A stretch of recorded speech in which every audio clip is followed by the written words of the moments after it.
Which of these housing markets will feel the biggest impact from the silver tsunami? We'll also talk about list price reductions, Los Gatos homes of the week, and Santa Clara County highs and lows. Let's get moving into this. Now, what's a silver tsunami? Silver tsunami is anybody over 60 aging out of their house, needing to empty nest, downshift, get into smaller homes, single story homes, that kind of stuff. I'm 55 and I have a 2-story house. And my druthers is I would rather have a single story house because going up and down will be dangerous when I get older. I just had an uncle pass away last week, a couple of weeks ago, and they had a 7,000 square foot mansion, and he was struggling to get up and down the stairs to get to his bed. Uh, so, it's just things that you have to worry about. Uh, so 1 in 3 homes is owned by someone 60 or older. That kind of makes sense, right? That's kind of common sense. But what's going to happen is right now we're seeing about 700, 900,000 homes hit the market because people are aging out, meaning they're empty nesting or passing on and selling the house and getting into a small condo or something. And that's just the circle of life, Hakuna Matata, right?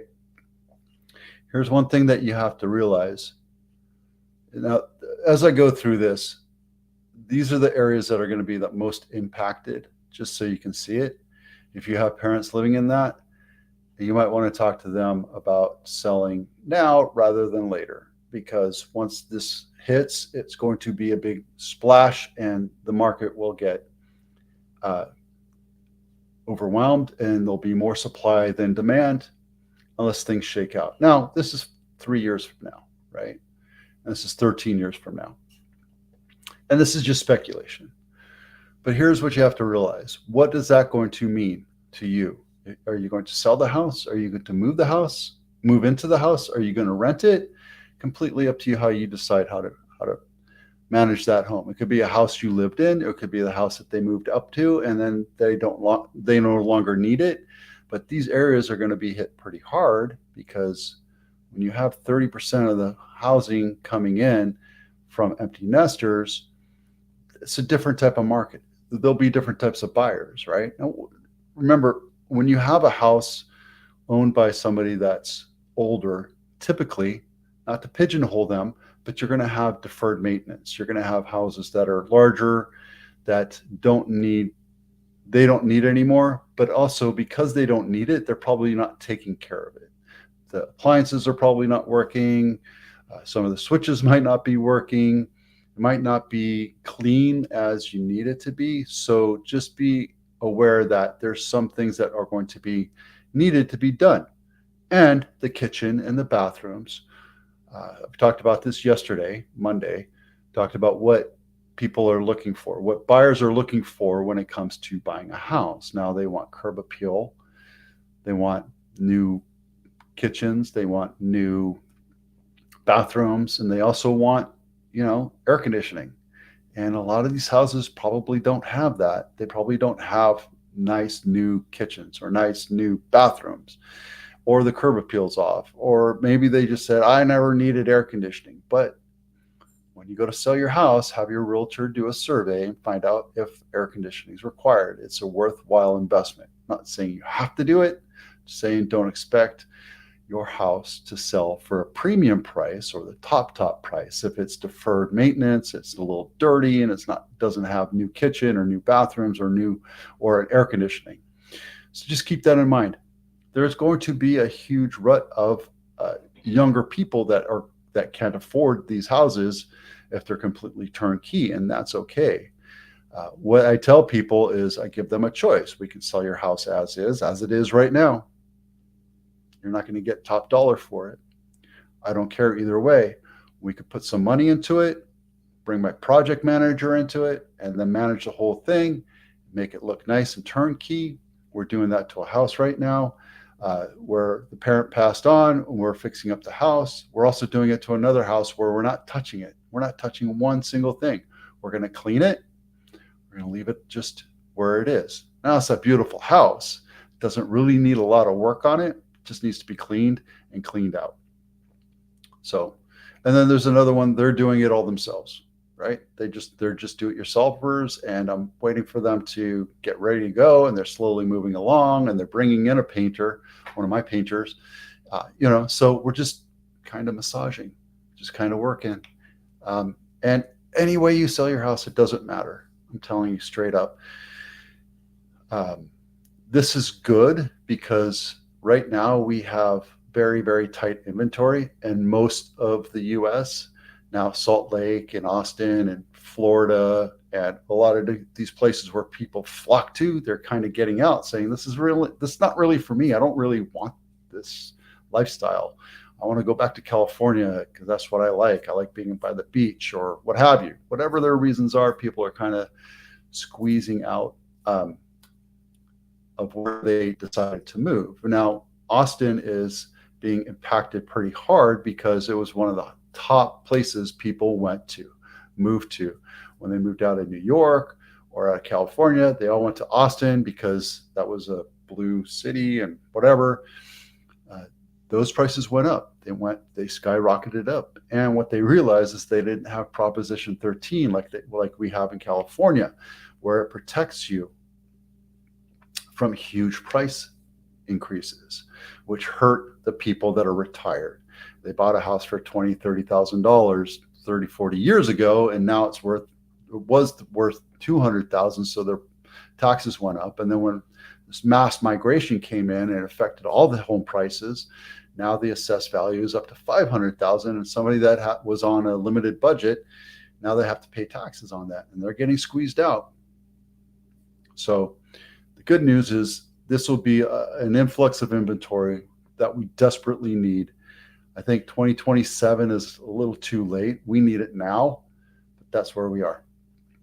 Okay, this episode is brought to you by the free home buyers checklist. If you're looking for a house, download this checklist. It allows you to go look at 3, 4, 5, 6 houses at a time and compare and contrast the kitchen and the windows and the air conditioning and all the different parts of a house so you don't get mixed up. It's just a little checklist saying, is it new, good, fair, poor, that kind of stuff. So you can kind of remember when you're going back a couple days later and it's hard to remember house 1 from house 3.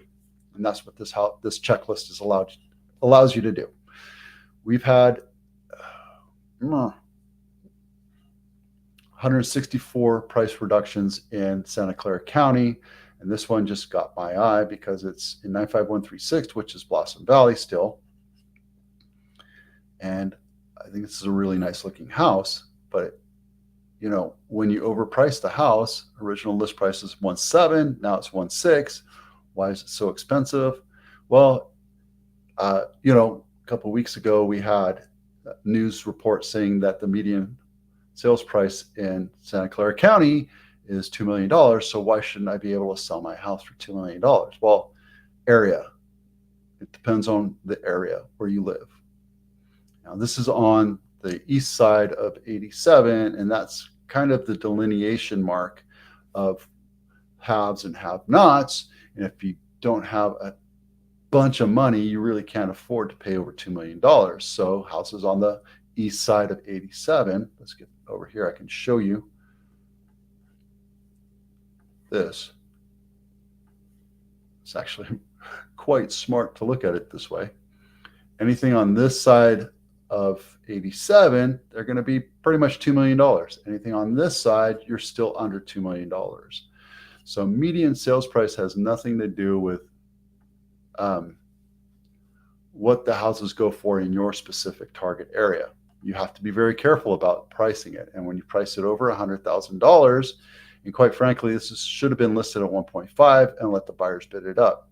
However, we're seeing more. And I want to say we're about 10% of the houses that are listed right now, because we're about 1,080, I think, listed, active. We have 1,080 homes for sale in Santa Clara, and this is just a little bit over 10%. So that's not a huge indicator. So going back to Landfair, that's a pretty house. It's overpriced. right? You're seeing a lot more houses here. And guys, if you're struggling to get into a house and you're like, I just keep getting overbid, well, these are great houses for you to look at because you're going to have to be able to, you won't have to go through the whole bidding aspect, right? Remember, real estate is kind of like little league soccer, right? Everybody starts out playing their position, and when the ball gets put into that little area, like right here, all the kids run over here, and then the ball gets kicked over here, and all the kids run over here, and then the ball gets kicked over here, well, over here, and then all the kids. So when you look at new houses on market, there's always a huge influx of people looking at it. If it goes over 10, 15, 20 days, there's not going to be as much volume of people coming through. They've already picked through that house and they've already compared that house because they've used my checklist and they decided they don't want that house for that price, because when they're looking at 5 different houses and about the same square footage and about the same bedroom count, and they're looking at your house compared to 4 other houses, and you don't have a new kitchen, you don't have new bathroom, you don't have a nice curb appeal, you don't have air conditioning, and then the other guy's house, the other 4 houses have brand new everything. Well, they're going to go to that house first, those houses first.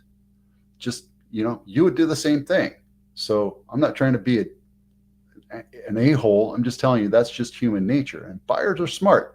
They know they have a lot to pick from, but it's also they're going to go and buy the house that they want, that they feel is the best value. And if you overprice it by $100,000 or $200,000, your house is going to sit on the market. So let's get back to Land Fair, which is this guy right here. It's been on market 39 days. 39 days. You should have had that thing listed at 1.5 and let buyers come in and decide what that house is sold for. Every agent will tell you the same thing, right? That's not magic. The magic happens in project management, marketing, negotiation. If you want a pit bull, you hire me, right? I am not nice to other agents. They know that. I don't lie. I don't cheat. I'm hard, but I'm fair. And they know that. When they come up against me and they negotiate, I tell them this is how it is. Don't play any stupid games. This is what we're looking at. This is what you need to beat. And I don't play poker. If I have a false hand, it just winds up getting everybody into trouble. So it's a nice house. It's overpriced. Los Gatos house of the week. Woodland Ave. Again, this is not my listing. Wish it was. It's a pretty house and it's walking distance to downtown. It's been on market 24 days. 3-bedroom, 2.5 bath, 1,900 square feet. The only negative thing is it's 2,700 square feet, which is really small. And I like it because it's brand spanking new. It's a little tiny kitchen. Yeah. So this is almost like townhouse living to me. Everything feels like a townhouse, even though it's a single family house. I tend to stay away from townhouses and condos, mostly because I don't agree with the whole concept of an HOA. They're running out of, I sell condos. I just don't like selling or like pushing buyers into condos. And the reason why is because they have no control of the HOA outside of their land. Yeah, the positive thing is that the landscape and the roads and everything's taken care of, so it's less maintenance. But a lot of times you're seeing houses now with $600, $700 a month for HOAs, and that's just run away. There's no control. There's no regulation. So there you go. Okay, highs and lows. Let's see if I can get to this real quick. Magdalena Road, Los Altos Hills is the highest priced home, highest sold home in Santa Clara County. 4-bedroom, 3.5 baths, 3,500 with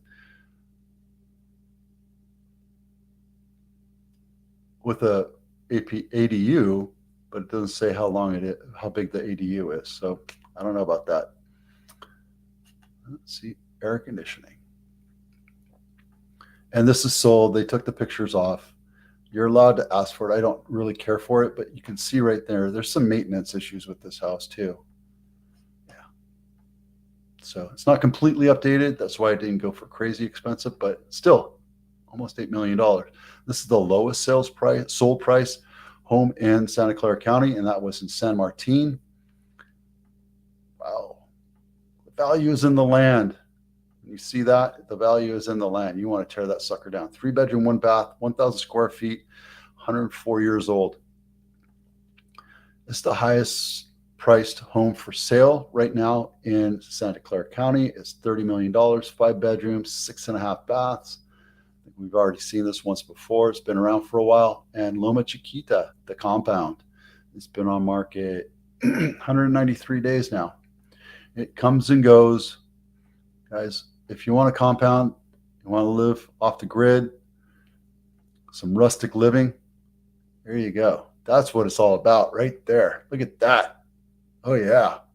That's how you sell houses. So there you go. Again, all of these listings, all these data, all the pictures are all in my blog, and you can come to it anytime you want. The reason why you might notice that I'm actually recording this on Monday. I'm leaving tomorrow to go help my son move from one apartment to the next. This is an annual thing. He's up in Chico getting his degree, and he just wants to move into a bedroom, not rent an apartment with another guy. So this will come out Tuesday, but I'm recording it Monday. And I hope that all makes sense. If you have any questions or what have you, please feel free to let me know. Sorry, gotta do this real quick. I'm Vito with Avatano. We'll see you out there.